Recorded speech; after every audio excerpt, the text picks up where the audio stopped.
Dear students, अस्सलाम वालेकुम। हमने लास्ट जो टॉपिक एंड किया था दैट वाज स्पर्मेटोजेनेसिस। अब उसके बाद नेक्स्ट आ जाता है इसमें टॉपिक आपका ओजेनेसिस, यानी गैमेटोजेनेसिस हमने टॉपिक स्टार्ट किया था। गैमेटोजेनेसिस और गैमेटोजेनेसिस में अब हमने आगे चलना है और क्या बताना है कि ओजेनेसिस क्या होता है।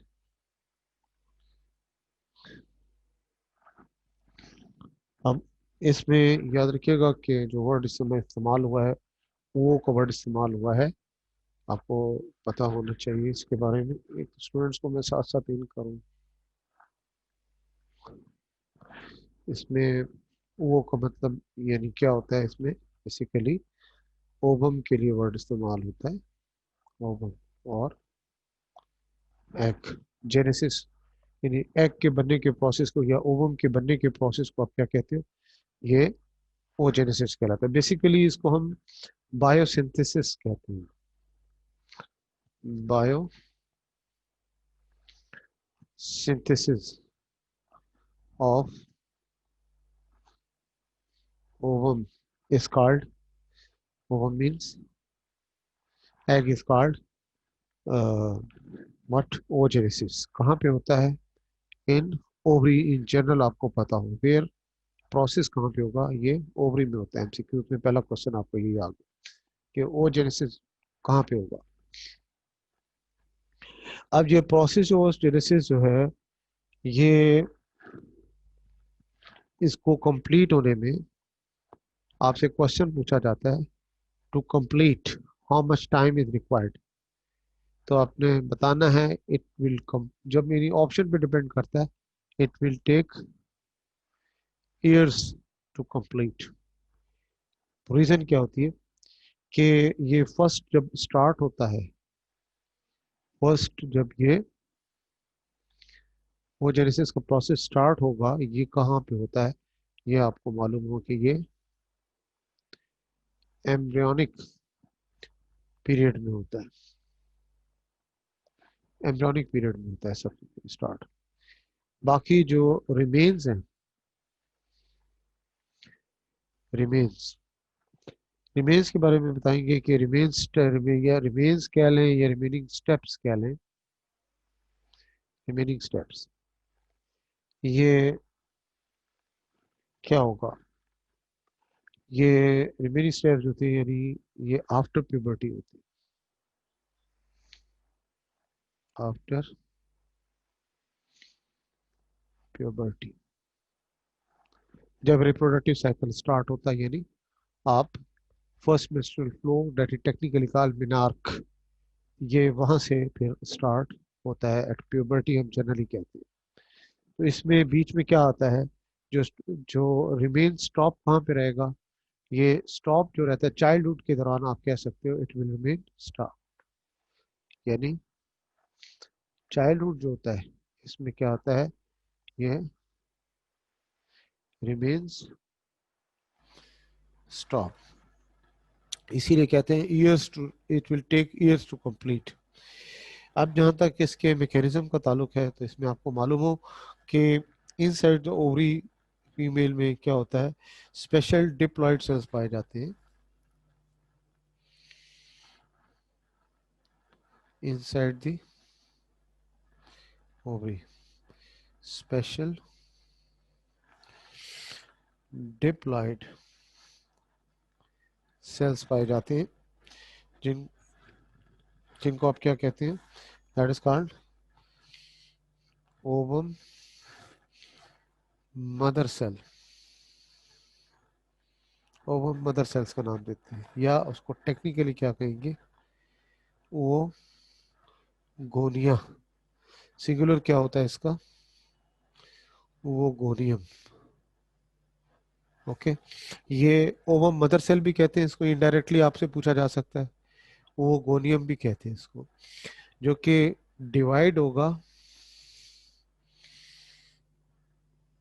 डिवाइडेड बाय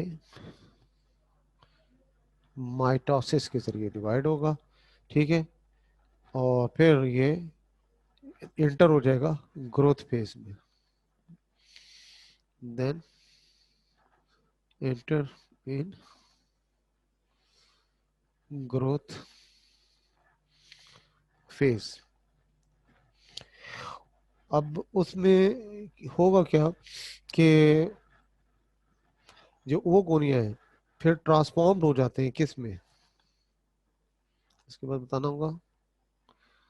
ओवोगोनिया जो है ये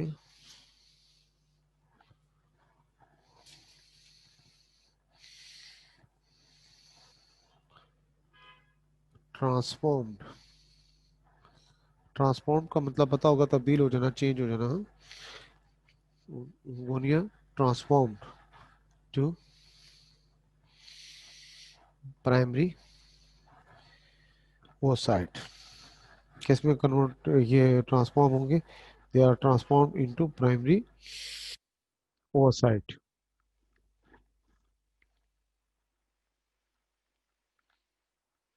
ये प्राइमरी oocyte में ट्रांसफॉर्म हो जाएंगे, लेकिन क्या होंगे, अभी तक ये स्टिल क्या है, हैप्लॉइड है या डिप्लॉइड है, स्टिल दे आर डिप्लॉइड, ठीक है नहीं। तो इस तरह से अब प्राइमरी oocyte जो होगा, इसको हम प्राइमरी oocyte को इधर ले आते हैं, प्राइमरी oocyte जो कि हमने बताया है क्या है, डिप्लॉइड है। इसमें क्या होगा अब, मियोसिस वन यानी रिडक्शन डिवीजन जिसको हम कहते हैं, ये फिर किस में ट्रांसफॉर्म हो जाएगा, इनटू, ये फिर बेसिकली क्या होगा, ये पॉज पॉज में चला जाएगा, स्टॉल्ड कह सकते हैं, स्टॉल्ड, स्टॉल्ड लेट इन प्रोफेज वन। ये भी पॉइंट आपने याद रखना है कि प्राइमरी ओवरसाइट जो है मियोसिस वन से जब गुजर रहा होगा तो ये स्टॉल्ड हो जाएगा लेट इन प्रोफेज वन। अब इसके बाद जो फर्दर फर्दर जो डेवलपमेंट होनी है, फर्दर डेवलपमेंट जो होनी है वो आपको पता हो, वो क्या हो जाएगी, स्टॉप हो जाएगी। और ये कहाँ पे होगा, ये सस्पेंडेड होगा,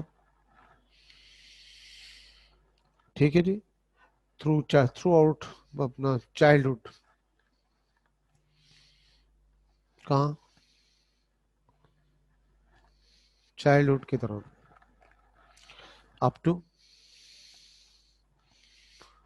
14 ईयर्स ऑफ एज। ये 14 ईयर भी दिया जाता है बाज़ जगहों पे, ये 12 to 14 भी दिया जाता है, so be careful about this also. तो it will be stalled over here.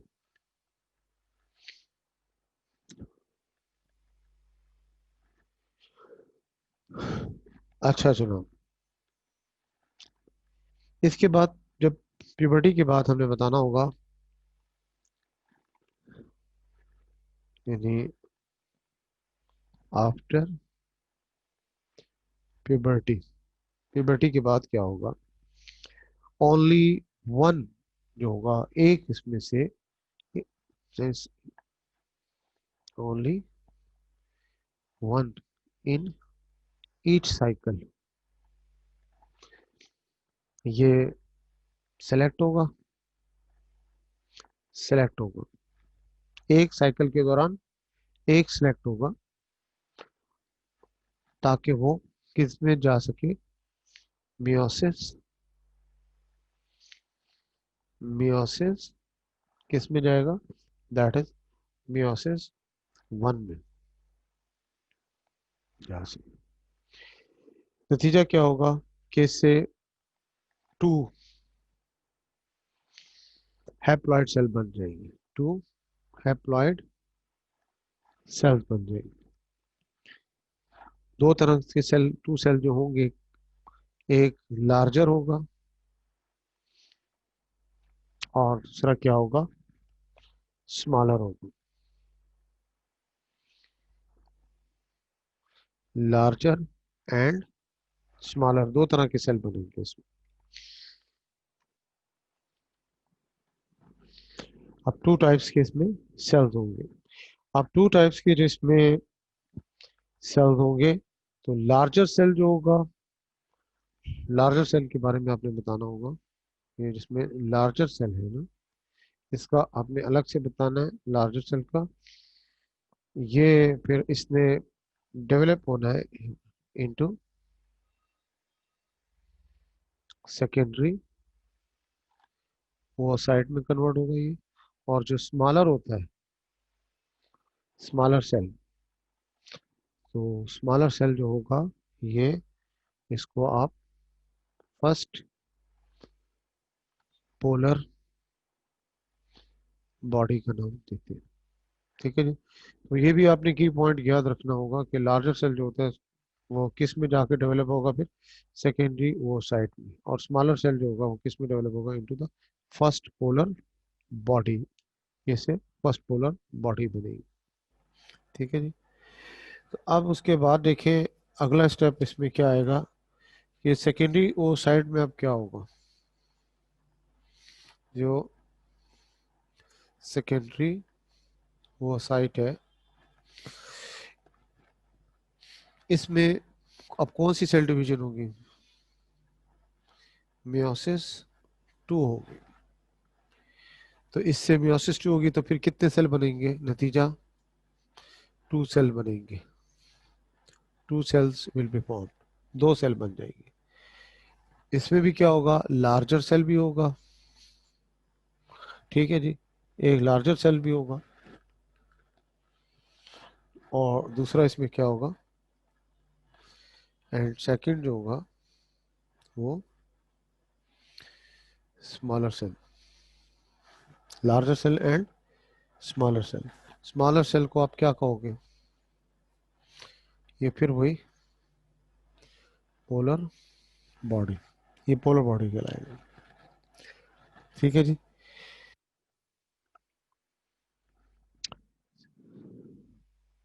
Larger cell वो साइट है, लार्जर सेल क्या है इसमें,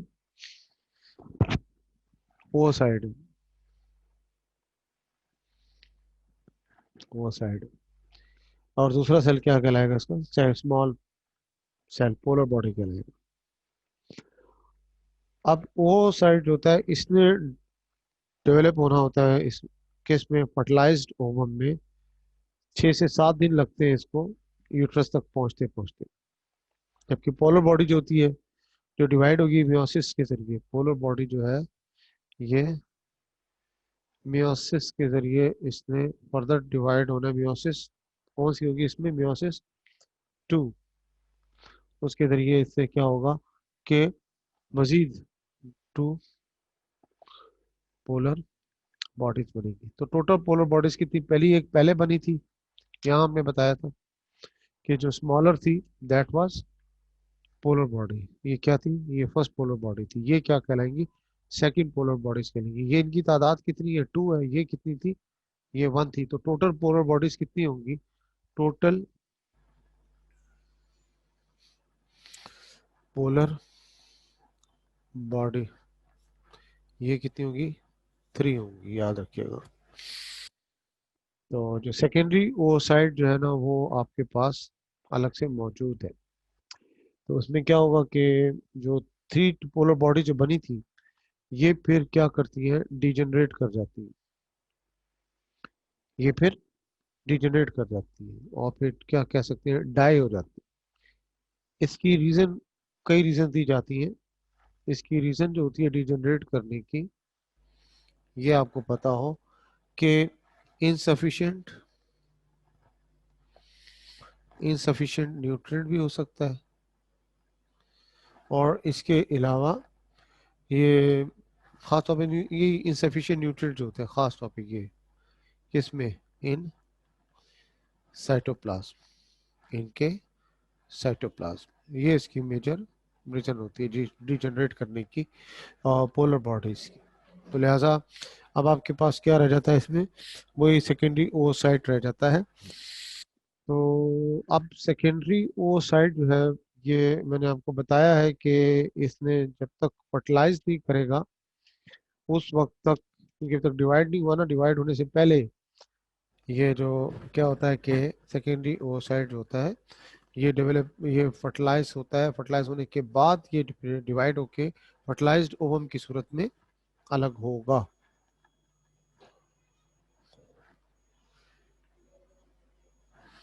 फर्टिलाइज्ड ओवम से मुराद जाइगोट की सूरत में फिर ये अलग होता है। जैसे मिसाल के देखें, ये हम कहते हैं ना भी जब ये इससे सेकंड पोलर बॉडी बनेगी वो कैसे बनती है, यानी आप ये हम बता रहे हैं, दोबारा से देखें।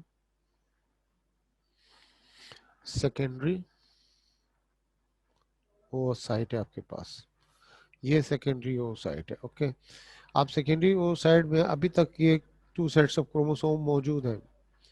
एक सेट जो है क्रोमोसोम का, एक सेट ये है, एक सेट क्रोमोसोम का ये है। ठीक है जी।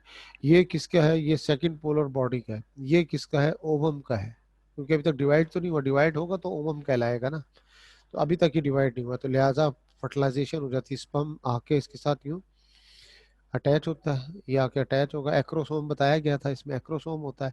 एक्रोसोम से एंजाइम सिक्रीट होते हैं, सेल मेम्ब्रेन यहाँ से इसकी डैमेज होती है। न्यूक्लियस जो होता है वो इसके अंदर दाखिल होता है। न्यूक्लियस के अंदर क्या होते हैं, हैप्लॉइड नंबर ऑफ क्रोमोसोम होते हैं किसके, स्पर्म के। तो लिहाजा ये जो हैप्लॉइड और हैप्लॉइड मिलकर ये डिप्लॉइड और ये हैप्लॉइड अलग, ये इस तरह सेल डिवाइड हो जाएगा। ये जो बनेगा इसे हम क्या कहेंगे, फर्टिलाइज्ड ओवम। ये फर्टिलाइज्ड ओवम, जिसको आप और क्या कहते हो, जाइगोट का नाम दोगे। यानी ये जो सेल होगा ये इस तरह से ये डिप्लॉइड होगा, और ये आपके पास क्या बनेगी, इसकी सेकंड पोलर बॉडी कहलाएगी। इसका मतलब ये हुआ कि फर्टिलाइजेशन किस स्टेज पे होती है, सेकेंडरी oocyte स्टेज पे होती है। सेकेंडरी oocyte स्टेज पे इसमें फर्टिलाइजेशन हो जाती है। तो इस तरह स्टूडेंट ये थोड़ा सा ओजेनेसिस के बारे में आपको क्लियर हो, इसकी मैं समरी इस तरह से बताऊंगा आपको, एक तरह जरा देख लीजिएगा। सर ये लास्ट पॉइंट दोबारा बता दें। अच्छा बेटा, मैं एक दफ़ा फ्लो चार्ट बना लूँ फिर आपको ये चीज़ दोबारा बता देता हूँ। हमने मदर सेल क्या बताया, वो गोनियम है। ओके, वो गोनियम, वो गोनियम, ये क्या है, वो गोनियम है हमारे पास। और वो गोनियम हमारे पास क्या है, ये डिप्लॉइड सेल है। वो मदर सेल जिसको हम कहते हैं जी, ये डिप्लॉइड सेल है। इसमें क्या हो रहा है, माइटोसिस हो रही है। माइटोसिस के जरिए क्या बना रहे हैं, ये प्राइमरी प्राइमरी oocyte। ये आपके पास क्या है, क्योंकि माइटोसिस हो रही है तो ये क्या डिप्लॉयड है। फिर इसके बाद ये डिवाइड हो रहा है किसके जरिए, मियोसिस वन के जरिए। मियोसिस वन के जरिए उससे क्या है, एक लार्जर सेल बन रहा है और एक स्मॉलर सेल बन रहा है। ठीक है जी। ये इसको आप क्या कहोगे, सेकेंडरी oocyte। ठीक है, और ये आपके पास ये क्या होगा, इसको फर्स्ट पोलर बॉडी का नाम देंगे। क्या कहेंगे, फर्स्ट पोलर बॉडी। ओके, ये दोनों अब क्या है, ये भी एन है, हैप्लॉइड है। ये भी क्या है आपके पास, एन है, यानी हैप्लॉइड है, सेकेंडरी oocyte। तो अब इसने मियोसिस टू से गुजरना है, मियोसिस टू से गुजरना है। ये हैप्लॉइड जरूर है, आपको पता हो, मियोसिस आपने पढ़ी है ना बच्चों। मियोसिस में हम क्या बताते हैं कि ये मिसाल, ये डिप्लॉइड नंबर ऑफ क्रोमोसोम है, ये डिप्लॉइड नंबर ऑफ क्रोमोसोम है। ठीक है ना। अब इसमें डिप्लॉइड क्रोमोसोम में क्रोमेटिड क्या है, ये देखिए, हर एक दो दो सेट है ना क्रोमेटिड्स के, ये देखिए। तो मियोसिस वन जब होती है ना, मियोसिस वन जब हो रही है तो इसमें जो जा रहे हैं ना, दो क्रोमेटिड जा रहे हैं। दो क्रोमेटिड का मतलब क्या है, जब ये अलग हो जाएंगे तो ये डिप्लॉइड होगा। ठीक है जी। ये दो एक कहाँ जाएगा, यहाँ पे जाएगा। यहाँ पे जाएगा। अगर ये था ना डिप्लॉइड था, ये इस तरह से क्या था, डिप्लॉइड था, तो ये देखिए हाफ क्रोमोसोम इधर जाएंगे, हाफ इधर चलेंगे। अब मियोसिस 2 होना है ना।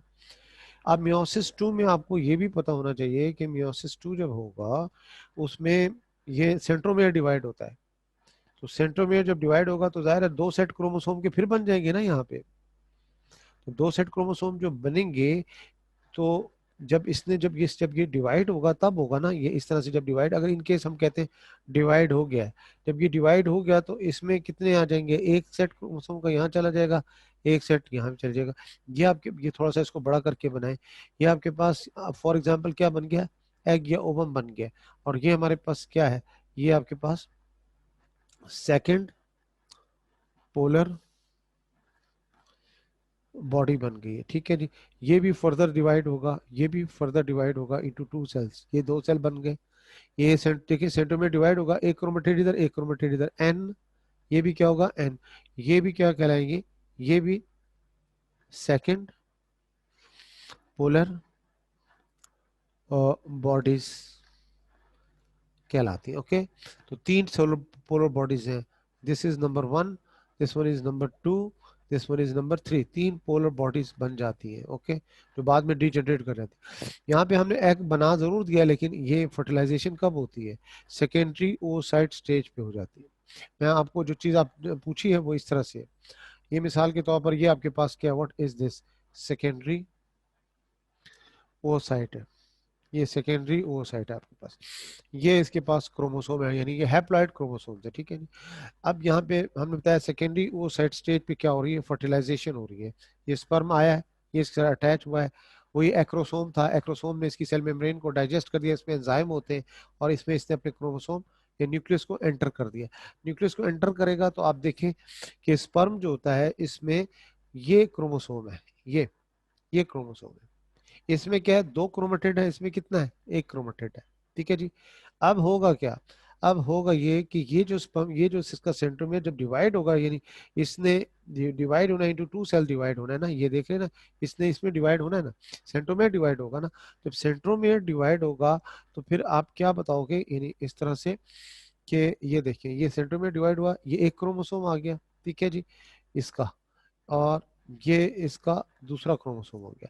ये जो स्पर्म वाला था ना, ये स्पर्म वाला, ये जो स्पर्म वाला ये इसके साथ आके क्या करेगा, इसके साथ पेयरिंग कर लेगा, ये पेयरिंग हो जाएगी। ये क्रोमोसोम किसका है, ये स्पर्म का है। ओके, अब ये समझ लीजिए कि ये वाला जो था ना इधर आ गया ना, ये दोनों पेयर अप हो गए।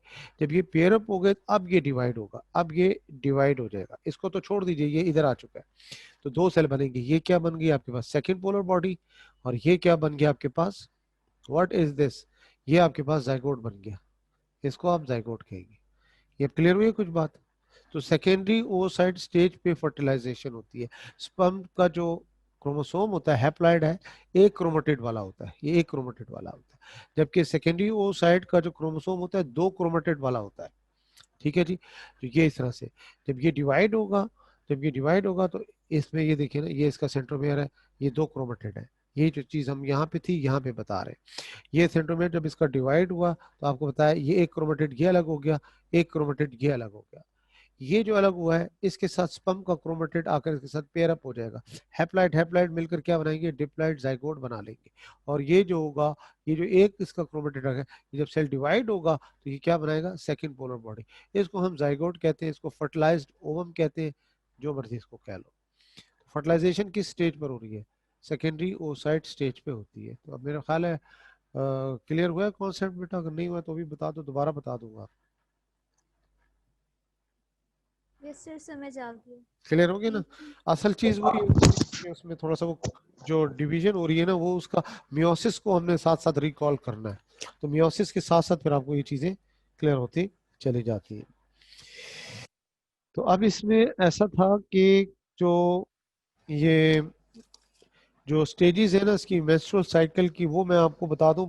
एक तो कुछ थोड़ा सा डिफरेंसेस भी हैं कॉन्सेप्चुअल लेवल पे, अगर आप जाते हैं ना तो थोड़ा सा इसमें डिफरेंसेस भी है। तो इसमें ऐसा है कि जो पंजाब टेक्स्ट बुक बोर्ड के हिसाब से जो हम इसको स्टडी करते हैं ना, तो इसका स्टूडेंट याद रखिएगा, उसमें वो उसको उन्होंने जो दो तरह से इसको डिस्क्राइब किया हुआ है, एक 4 डिफरेंट स्टेजेस के हवाले से और एक डायग्रामेटिकली जो है तो 3 डिफरेंट स्टेजेस के हिसाब से उसको डिफाइन किया हुआ है। तो 4 स्टेजेस जो है एमसीक्यूज में आ भी चुकी है, ये मैं आपको पहले बता दूं। तो 4 स्टेजेस जो होती हैं वो फिर हम उसको पहले हाईलाइट करेंगे, जो 4 डिफरेंट स्टेजेस है उनको फिर हमने पहले देखना होगा। फिर डिटेल जो चाहिए होगी वो भी डिटेल हम अलग से देख लेंगे, क्योंकि डिटेल इतनी ज़्यादा नहीं है जितनी होनी चाहिए थी। वो ज़्यादा जाहिर सी बात है, वो हमने उसके टेक्स्ट बुक के हिसाब से ही चलना होता है। तो आप देखो ये इसमें हम पहले तो देख लेते हैं इसके जो डिफरेंट स्टेप्स हैं वो क्या होते हैं। तो इसको हम नाम क्या देते हैं, that is technically called female reproductive cycle कहते हैं इसको हम। ओके, इसको दूसरा नाम क्या दिया जाता है, और मेंस्ट्रुअल साइकिल का नाम दिया जाता है। मेंस को मतलब बेसिकली ये मंथ के हिसाब से इसका वर्ड यूज किया जाता है, इसलिए इसको हम मेंस्ट्रुअल साइकिल का नाम देते हैं। अब इसमें देखिए कि सबसे पहले एक अहम चीज बताई जाती है कि प्रोडक्शन ऑफ एग कहाँ पर हो रहा है यहाँ पे। हाँ, ये बेसिकली किस तरह से होता है production of egg, production of egg. इसके बारे में हमें मालूम है कि क्या बेसिकली क्या होता है, ये साइक्लिक प्रोसेस है। यानी एक साइकिल खत्म होता है मेंस्ट्रुअल साइकिल, फिर अगला होता है, तो उसमें यानी एक साइकिल कंप्लीट होता है। तो इसलिए इसको हम कहते हैं इस दौरान क्या होता है, ये ओवम प्रोड्यूस होता है, इसलिए इसको क्या, प्रोडक्शन ऑफ ओवम जो है दैट इज साइक्लिक प्रोसेस है बेसिकली। ये साइक्लिक प्रोसेस कहलाता है। इस पीरियोडिक रिप्रोडक्टिव साइकिल को, ठीक है नहीं, कंप्लीट होने में टाइम कितना लगता है, ड्यूरेशन, ड्यूरेशन वही हमने बताना है 28 डेज इसको रिक्वायर्ड होते हैं साइकिल को कंप्लीट होते हैं। तो साइकिल में जो चेंजेस आती हैं, चेंजेस इस साइकिल में जो चेंजेस आएंगी, साइकिल में जो चेंजेस आएंगी ना, उनके बारे में आपको पता हो कि ये स्ट्रक्चर के लिहाज से भी इसको देखना है आपने, स्ट्रक्चरल चेंजेस जो आ रही हैं इसमें, ठीक है। और साथ साथ हमने किसका बताना होगा, एंड फंक्शन का बताना होगा। एंड फंक्शन, पूरा रिप्रोडक्टिव सिस्टम जो होता है उसमें, होल रिप्रोडक्टिव सिस्टम की बात हो रही, ठीक है जी। अब चेंजेस जो होती हैं स्ट्रक्चर एंड फंक्शन में, वो आपको ओवरीज में भी नजर आती हैं। यानी जो चेंजेस होंगी हमें ओवरीज में भी नजर आती हैं, सॉरी, ओवरीज में भी नजर आएंगी।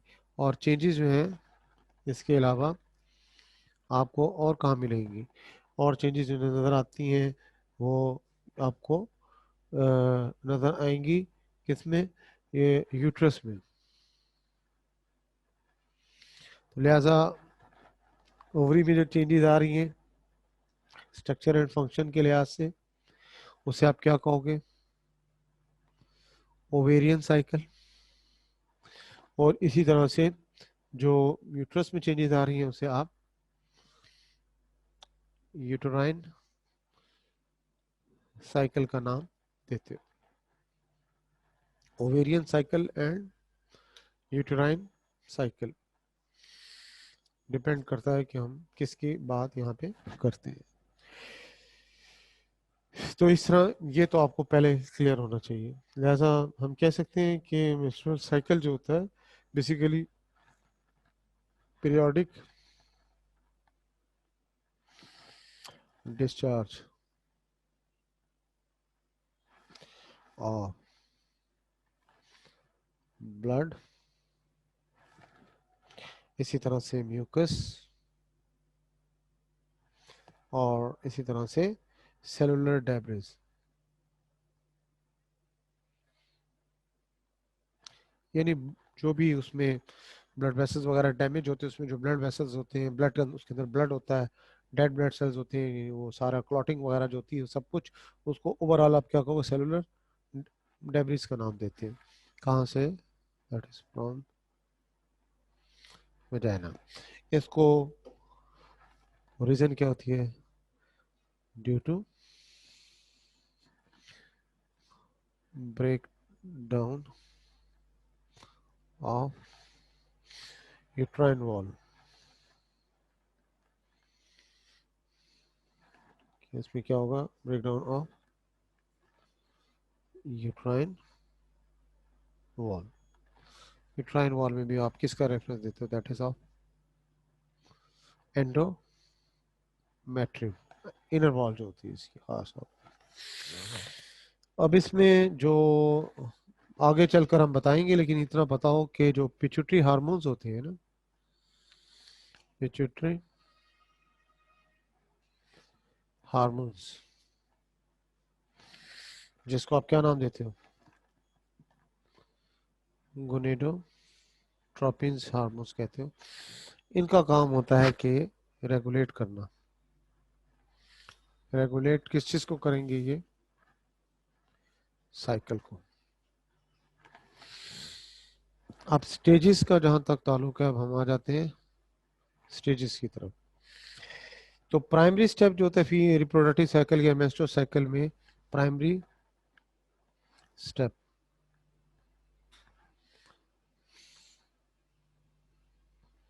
स्टेप जो होता है किसमें? इन मेंस्ट्रुअल साइकिल में। इसको आपने डिवाइड करना है into 4 stages. Divided into 4 stages. अब आप देखें, आपने इन जनरल क्या पढ़ा हुआ है? आपने पढ़ा है जी मेंस्ट्रुअल स्टेज, फिर उसके बाद कौन सी होती है इसमें? प्रोलिफरेटिव स्टेज, और फिर तीसरी स्टेज क्या पढ़ते हो आप? Secretary stage. लेकिन यहाँ पे हम जो स्टेप्स बता रहे हैं, स्टेजेस बता रहे हैं, वो क्या बता रहे हैं? वो स्टेजेस जो बता रहे हैं, इसमें हम इसको 4 डिफरेंट स्टेजेस में डिवाइड कर रहे हैं। पहली स्टेज इसमें रेफरेंस जो आपने देनी है वो किसका दोगे? दैट इज एफ स्टेज या फॉलिकुलर स्टेज। फॉलिकुलर, इसको आप किससे एब्रीवेट करते हो? एफ स्टेज से इसको एब्रीवेट करते हो, एफ स्टेज कहलाती है।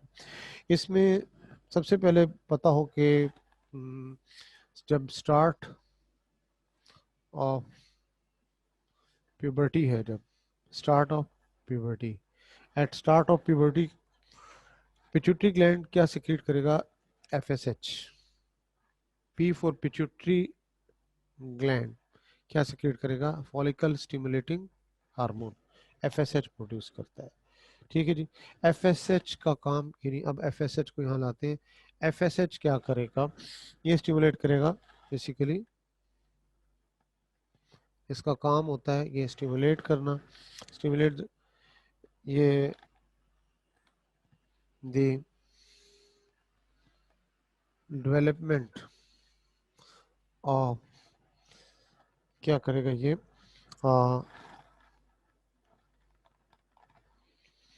Primary follicles, primary follicles. यानी पहला इसका रोल क्या आ रहा है? फॉलिकल नाम से जाहिर है, देखिए ना, follicle stimulating hormone stimulate the development of primary follicles, ये इसका मेजर रोल हो जाता है। अब ये जो होते हैं प्राइमरी फॉलिकल्स जो होते हैं, इनकी तादाद आप कह सकते हो क्या होगी? फ्यू, और क्या कह सकते हैं इसके लिए word? Certain primary follicles are developed. अब इसमें से ओनली क्या होगा? ओनली वन फॉलिकल जो होगा ना, वन फॉलिकल ये ग्रो करेगा। ठीक है जी। और किस में डेवलप हो जाएगा? ग्रोथ किस में करेगा ये? इसमें ग्रो जो कर रहा है ना ये फॉलिकल, किसके साथ करता है ग्रोथ? आप कहोगे with its primary oocyte. Primary oocyte के साथ। जबकि बाकी जो रिमेनिंग फॉलिकल्स होते हैं ना, जो रिमेनिंग, क्योंकि हमने क्या बताया था, फ्यू और सर्टेन प्राइमरी फॉलिकल्स, बाकी जो इसके रिमेनिंग फॉलिकल्स होंगे ये फिर क्या हो जाएंगे, ये डिजेनरेट कर जाएंगे। सर स्टेज थोड़ा ऊपर कर। जो रिमेनिंग फॉलिकल्स हैं ये क्या हो जाएंगे, डिजेनरेट कर जाएंगे, यानी इनका ब्रेक डाउन हो जाएगा। डिजेनरेट का मतलब क्या होगा, ब्रेक डाउन हो जाएगा। उसको आप टेक्निकली नाम दोगे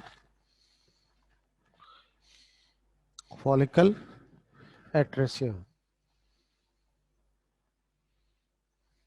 इसको फॉलिकल एट्रेसिया का नाम देते हैं। देख सकते हैं आप, फॉलिकुलर स्टेज हम इसको क्यों कह रहे हैं, एफ स्टेज भी कहते हैं इसको। इस स्टेज में क्या होता है, स्टार्ट प्यूबर्टी, वो जो एज बताई गई आपको, पिट्यूटरी ग्लैंड सेक्रेट करता है क्या, एफएसएच। अंडर ये एफएसएच की सेक्रेशन, वो फिर वो आप डिटेल में, मैंने कहा था ना डिटेल में मैं नहीं जा रहा, मैं टू द पॉइंट जा रहा हूँ। इसका अगर आप बैकग्राउंड जाओगे ना, तो बैकग्राउंड क्या है, हाइपोथैलेमस है। जीएनआरएच बताते हो, गोनाडोट्रोपिन रिलीजिंग हार्मोन, कौन सेक्रेट करता है, हाइपोथैलेमस। वो जाके एक्ट किसके में करता है, anterior lobe of the pituitary gland. Anterior lobe क्या सेक्रेट करेगा, एफएसएच सेक्रेट करेगा। एफएसएच किधर जाएगा, टुवर्ड्स द ओवरी। ओवरी में जाने के बाद स्टिमुलेट करेगा the development of the primary follicle. Primary follicles एक नहीं, एक से ज्यादा, ये पॉइंट ख्याल करना है, फ्यू और सर्टेन। उसमें से सिर्फ एक फॉलिकल ग्रो करेगा, ठीक है, अपने प्राइमरी ओवोसाइट के साथ, और फिर बाकी जो फॉलिकल्स होंगे वो डिजेनरेट कर जाएंगे, इनका ब्रेक डाउन हो जाएगा। उसको टेक्निकली क्या करेंगे, फॉलिकल एट्रेसिया का नाम देते हैं। तो इस तरह इसमें जो मजीद आपने रेफरेंस किसका देना है यहाँ पे, that is of oestrogen hormone का रेफरेंस दोगे,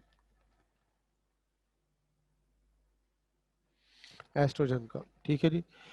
ये हार्मोन जो होगा ये बेसिकली प्रोड्यूस्ड, अगर इनडायरेक्ट क्वेश्चन चाहे आ जाए तो, produced by ovary, question answer बिल्कुल सही है।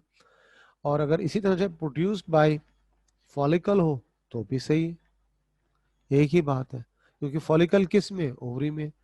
Produce by ovary is okay, produce by follicle is also okay, लेकिन ऑप्शन चेक करनी होगी, दोनों ऑप्शन हो तो ये वाली करेक्ट होगी। ओके, तो ये भी पॉइंट आपको क्लियर होना चाहिए।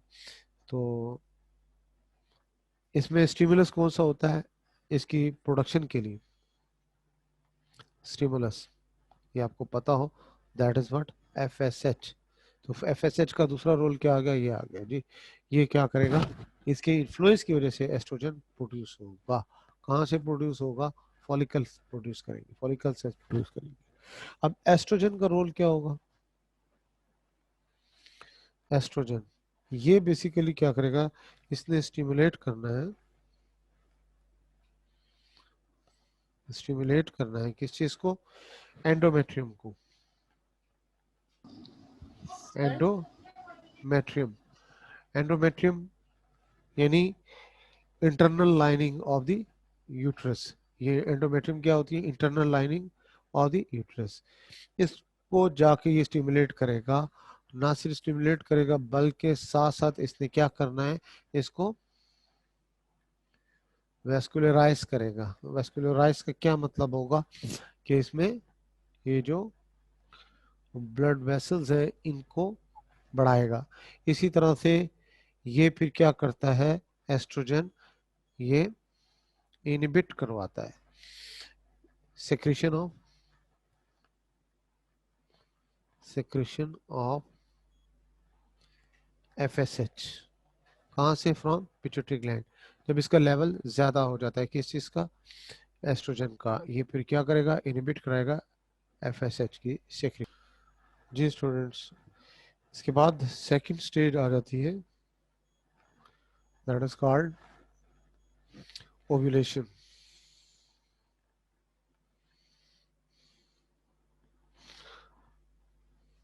नाम पर गौर कीजिएगा, ओव्यूलेशन पे ना, इसको आप ओ स्टेज भी कहते हैं, आल्सो कॉल्ड ओ स्टेज।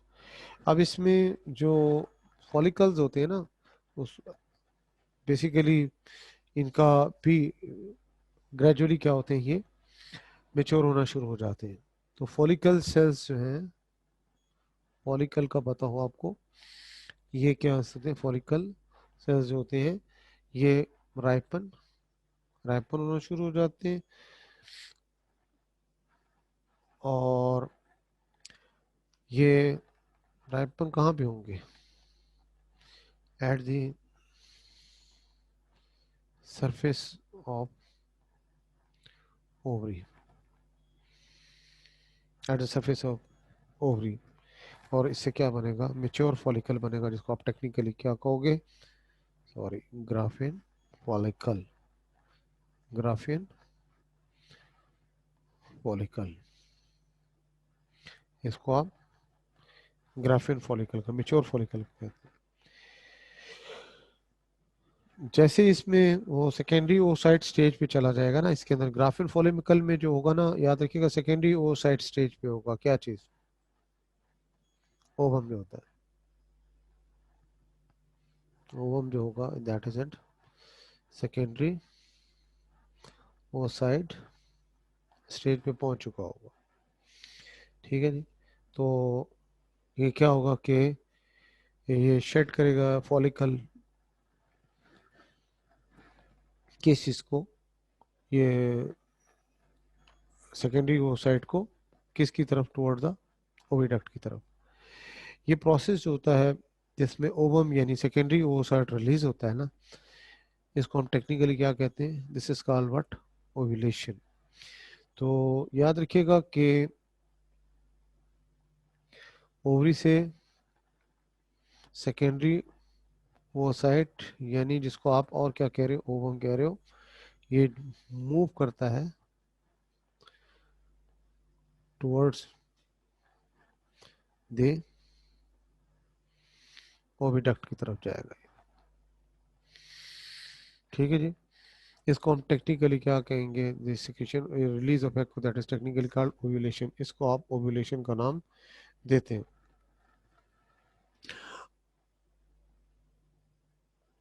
ये बेसिकली ओव्यूलेशन भी under the control of hormones है।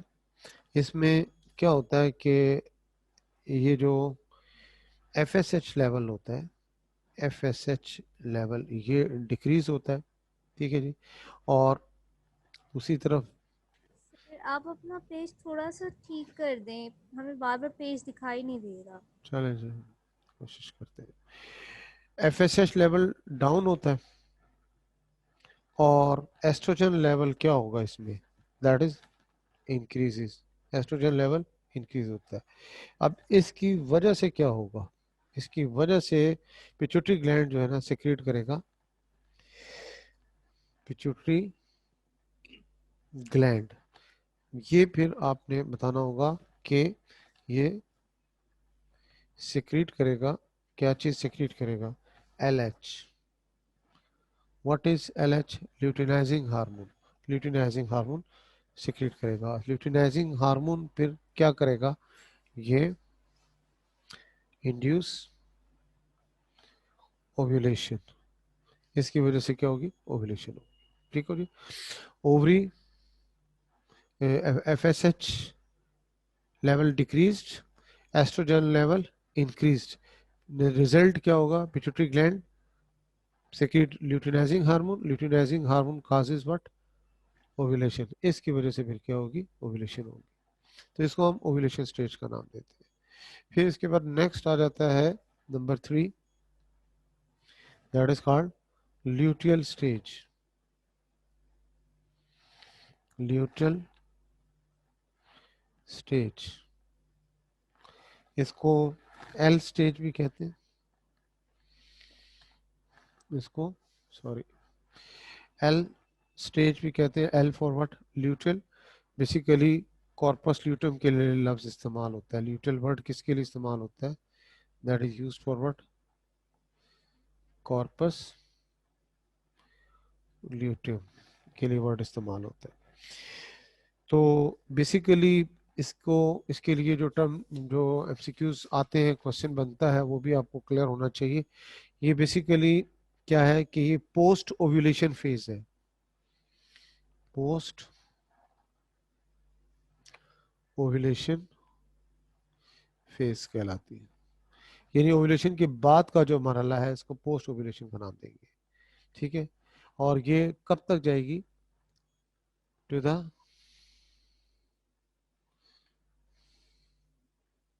Beginning of M phase. M का मतलब क्या होगा, मेंस्ट्रुअल फेज, एम फेज तक जाएगी, ठीक है जी। तो ये इसमें होता है। इसको हम क्या कहेंगे, ल्यूटियल स्टेज या कॉर्पस ल्यूटियम स्टेज भी कहते हैं, या फिर इसको ल्यूटिनाइजिंग स्टेज भी कहा जाता है। तो नाम नोट करिएगा, इसको एल स्टेज भी कहते हैं, इसको ल्यूटियल स्टेज भी कहते हैं, इसको कॉर्पस ल्यूटियम स्टेज भी कहते हैं, इसको ल्यूटिनाइजिंग स्टेज का नाम भी देते हैं। मिलते जुलते नाम है सारे। मेन फोकस इसमें क्या होता है, कॉर्पस ल्यूटियम होता है। अब इसमें क्या होगा कि जो फॉलिकल सेल्स होंगे, फॉलिकल सेल्स एक तो रिलीज हो चुका है ना, फॉलिकल सेल्स जो होंगे अब ये क्या हो जाएंगे, दे आर मॉडिफाइड, ये मॉडिफाइड होंगे। और मॉडिफाइड होने के लिए बाद ये इन्होंने क्या बनाना है, ये कॉर्पस ल्यूटियम, इन्होंने कॉर्पस ल्यूटियम बनाना है। अब कॉर्पस ल्यूटियम क्या है, ये इसके बारे में आपको पता हो कि ये ग्लैंडुलर स्ट्रक्चर है। क्यों कहेंगे इसको ग्लैंडुलर स्ट्रक्चर, ग्लैंडुलर स्ट्रक्चर इसलिए कहते हैं, जाहिर है इसने भी क्या है, ग्लैंड सेक्रीशन करनी है, हार्मोनल सेक्रीशन करनी है, ठीक है जी। इसको टेम्परेरी ग्लैंड का नाम दिया जाता है, ये परमानेंट नहीं होता, ये क्या होता है, टेम्परेरी ग्लैंड होता है। और इसका कलर जो होता है दैट इज येलोइश कलर होता है इसका, येलोइश कलर, इसलिए इसको कॉर्पस ल्यूटियम का नाम दिया जाता है। तो अब इसमें हार्मोन कौन सा प्रोड्यूस करेगा, ग्लैंडुलर तो है ना, तो ये हार्मोन कौन सा प्रोड्यूस करेगा, ये प्रोजेस्टेरॉन हार्मोन प्रोड्यूस करेगा, ओके, ठीक है जी। कॉर्पस ल्यूटियम सेक्रेट करेगा ये। प्रोजेस्टेरॉन का काम क्या होता है, मेजर रोल क्या होता है इसका, यानी अगर आपसे डायरेक्ट क्वेश्चन पूछा जाए तो मेंटेनेंस ऑफ प्रेगनेंसी, प्रेगनेंसी को मेंटेन करना, ये भी सही है। मेंटेनेंस ऑफ प्रेगनेंसी मतलब क्या होता है कि मेंटेनेंस ऑफ एंडोमेट्रियम, और क्या कह सकते हैं इसको, सॉरी, मेंटेनेंस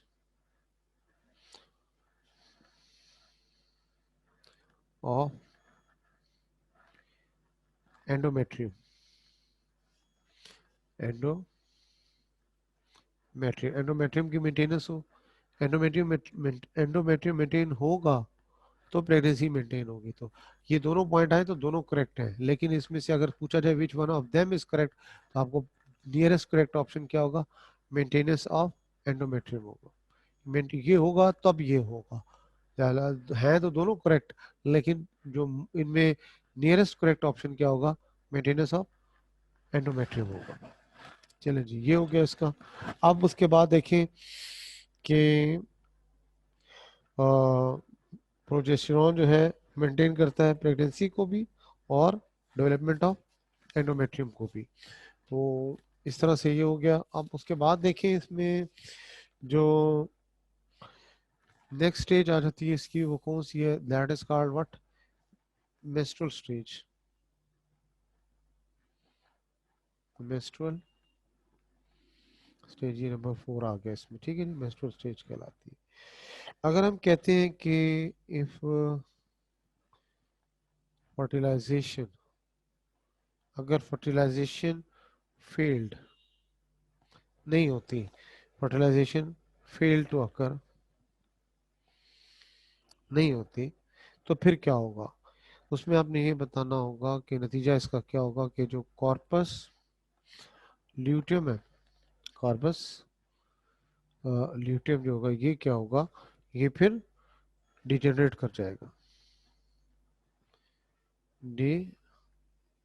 डिजेनरेटेड, ये डिजेनरेट होना शुरू हो जाता है। ये जो डिजेनरेट करेगा तो उसको आप टेक्निकली यहाँ पे वर्ड इस्तेमाल करते हैं, एक और भी लफ्ज इस्तेमाल होता है, इसको कहते हैं रिग्रेसिव। ये क्या कहलाएगा, रिग्रेसिव,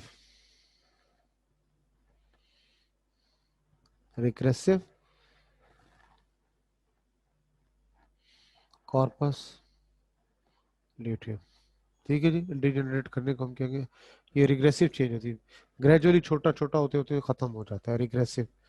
ग्रेजुअली छोटा होगा, फिर मजीद छोटा होगा, फिर वो खत्म हो जाएगा। तो क्या प्रोड्यूस कर रहा था? प्रोजेस्टेरॉन प्रोड्यूस कर रहा था।